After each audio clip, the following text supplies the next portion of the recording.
state that previously existed यानी इस tense के अंदर उन expressing an action यानी उन कार्यों का या that happened और a state जो घटित हो चुकी हैं और a state या फिर ऐसी स्थिति का that previously existed यानी जो पहले ही उनका अस्तित्व समाप्त हो चुका है। अर्थात कहने का तात्पर्य है कि इस टेंस के अंदर उन कार्यों का, उन घटनाओं का, उन स्थितियों का वर्णन किया जाता है जो भूतकाल में क्या हो चुकी है, घटित हो गई है, जो वो फिनिश हो चुकी है। तो उन कार्यों का वर्णन हम पास्ट टेंस के अंदर करते हैं, यानी जो काम पहले हो चुका है ना, घटित हो चुका है, उसका वर्णन करने के लिए पास्ट टेंस का यूज करते हैं हम।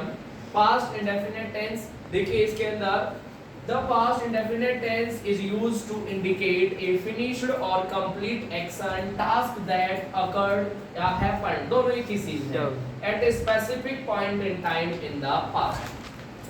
The past indefinite tense यानी past indefinite tense के अंदर is used, उसका यूज किया जाता है to indicate, दर्शाने के लिए a finished, जो काम फिनिश हो चुका है, और कंप्लीटेड या हम फिनिश कहें चाहे कंप्लीट कहें, जो कार्य फिनिश हो चुका है या कंप्लीट हो चुका है, या फिर टास्क वही बात है, अकर्ड हैपन जो काम पहले घटित हो चुका है, at a specific point in time in the past यानी भूतकाल के अंदर किसी विशेष समय पर जो कार्य है वो घटित हो चुका है, उन कार्यों को बताने के लिए हम पास्ट इंडेफिनिट टेंस का यूज करते हैं।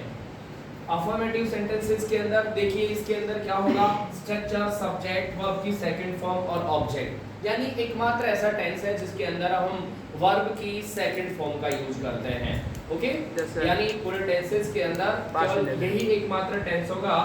पास्ट इंडेफिनिट टेंस के अफर्मेटिव सेंटेंस के अंदर हम वर्ब की सेकंड फॉर्म का यूज करते हैं, बाकी और कहीं भी यूज नहीं होता है। और इसकी हेल्पिंग वर्ब है, अगर हम प्रेजेंट के अंदर डू और डज का यूज कर रहे थे तो डू और डज की पास्ट क्या होगी, डिड होगा, ठीक है ना। तो इसलिए यहाँ पर डिड जो पास्ट फॉर्म है उसका यूज किया जाएगा, ठीक है ना। तो वही सब्जेक्ट, वर्ब की सेकंड फॉर्म, ऑब्जेक्ट, ठीक है ना। यहाँ जैसे ये सेंटेंस देखते हैं, आई गैव, है ना, आई, अब यहाँ ब्लैंक आएगा, ब्रैकेट में गिव दे रखा है, हर गिव यस्टरडे, है ना, यस्टरडे, यहाँ पर पास्ट टेंस से रिलेटेड एडवर्ब भी दे रखी है, यस्टरडे। तो देखिए यहाँ पर जो गिव है उसका सेकंड फॉर्म क्या आ जाएगा, गैव, गिव, गैव, गैव, है ना। गिव सर नहीं, गिव गैव गिवन, हाँ, गिव, गैव, गिवन, ठीक है ना, हाँ, गिव, गैव, गिवन हो गया ना। They blank play a friendly match yesterday, वही पास्ट टेंस से रिलेटेड जो एडवर्ब है वो दे रखी है। तो यहाँ पर प्ले दे रखा था तो प्ले की second form play, played, played, ठीक है ना। तो यहाँ पर प्लेड दिया।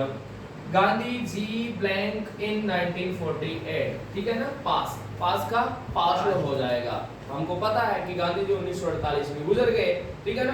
तो उसको शो करने के लिए हमने जो वर्ब की सेकंड फॉर्म पास्ट का यूज किया है। तो आपको ध्यान रखना है पास्ट टेंस